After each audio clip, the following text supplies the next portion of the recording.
धरती पर हाइपरसोनिक मिसाइलों से खतरनाक कोई भी हथियार नहीं है। और जब मैं बात कर रहा हूं हथियारों की, तो मैं सिर्फ यहां पर मिसाइलों का नाम नहीं ले रहा हूं। चाहे लड़ाकू विमान हो, ड्रोन हो, टैंक हो, जितने भी धरती पर हथियार हैं उसमें हाइपरसोनिक मिसाइल से खतरनाक कुछ भी नहीं है। क्यों? क्योंकि इन मिसाइलों को रोका नहीं जा सकता। आज तक कोई ऐसा मैकेनिज्म तैयार ही नहीं हुआ है जो हाइपरसोनिक मिसाइलों को ट्रैक कर सके, इनका पता लगा सके। और जिसका पता नहीं लगाया जा सकता उसे मारकर कैसे गिराएं, ये एक बहुत बड़ी प्रॉब्लम है पूरे वर्ल्ड के सामने। और इसीलिए हाइपरसोनिक मिसाइलों को अनस्टॉपेबल मिसाइल कहा जाता है। और भारत चाहता है कि आने वाले 1.5 साल के अंदर प्रोजेक्ट विष्णु के तहत जल्द से जल्द उनके पास हाइपरसोनिक मिसाइलें आ जाएं। और सबसे अच्छी बात यह है कि भारत इस पर बहुत तेजी से काम कर रहा है। आज इस पर एक बहुत ज्यादा बड़ी खबर निकलकर सामने आ रही है। दरअसल खबर कुछ ऐसी है कि भारत इन दोनों हाइपरसोनिक क्रूज मिसाइलों के लिए एक खास तरीके का मोटर रेडी कर रहा है। भारत एक new solid rocket motor ready कर रहा है इन दोनों मिसाइलों के लिए। और इस नए मोटर का निर्माण क्यों किया जा रहा है? क्योंकि जो जितने भी पहले मोटर्स होते थे ना,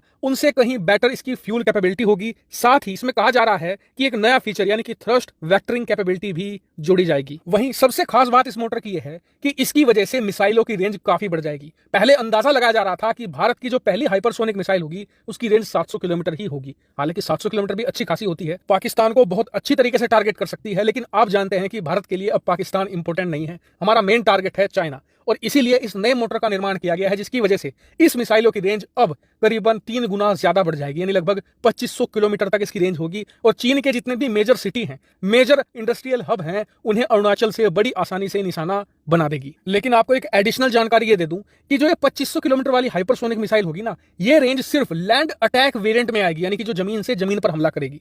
जो होगा हमारा एयर लॉन्च वेरिएंट, उसकी रेंज कम होगी। बताया जा रहा है कि उसकी रेंज 700 किलोमीटर ही होगी। लेकिन आपको बता दूं ये बहुत ज्यादा है, क्योंकि अभी जो हमारे पास अस्त्रा मिसाइलें हैं ना, उनकी रेंज 250 किलोमीटर के आसपास है।